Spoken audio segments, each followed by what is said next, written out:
પ્રસિદ્ધ યાત્રાધામ પાવાગઢ ખાતે વધતી જતી ભક્તોની ભીડ અને ટ્રાફિકની જટિલ સમસ્યાને પહોંચી વળવા માટે સ્થાનિક તંત્ર દ્વારા એક મહત્વનો નિર્ણય લેવામાં આવ્યો છે।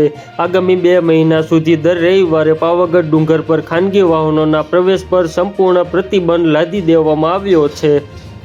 રવિવારના રજાના દિવસે મોટી સંખ્યામાં માય ભક્તો દર્શનાર્થે આવતા હોવાથી તળેટીથી લઈને માસી સુધી માર્ગો પર કલાકો સુધી ટ્રાફિક જામની સ્થિતિ સર્જાતી હતી, જેને ધ્યાનમાં રાખીને વહીવટીતંત્રએ આ આકરો નિર્ણય લીધો છે।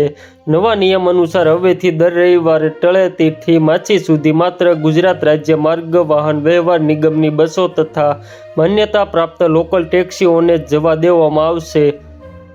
આ ઉપરાંત માછી ખાતે આવેલા પાર્કિંગની ક્ષમતા ખૂબ જ મર્યાદિત હોવાથી ત્યાં માત્ર 45 ખાનગી વાહનોને જ ટોકન પદ્ધતિથી પ્રવેશ આપવામાં આવશે। એકવાર માછી પાર્કિંગ ક્ષમતા મુજબ ભરાઈ જશે તે પછી કોઈ પણ ખાનગી વાહનને ઉપર જવાની પરવાનગી આપવામાં આવશે નહીં। યાત્રાળુઓની સુરક્ષા અને સુગમ વાહન વ્યવહાર માટે પાવાગઢ તરફ આવતા વિવિધ મુખ્ય માર્ગો પર ભારે વાહનોના પ્રવેશ પર પણ કડક રોક લગાવી દેવામાં આવી છે।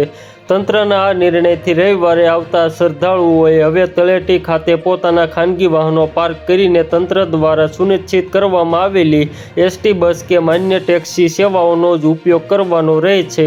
તો મિત્રો, હાલ માટે એટલું જ। ફ્રી મળીએ નવી અપડેટ અને નવા સમાચાર સાથે તે પહેલાં ખાસ કરીને વિડીયોને એક લાઇક અને BTV ગુજરાતી ન્યૂઝ યુટ્યુબ ચેનલને ખાસ કરીને સબસ્ક્રાઈબ કરવાનું ભૂલતા નહીં મિત્રો।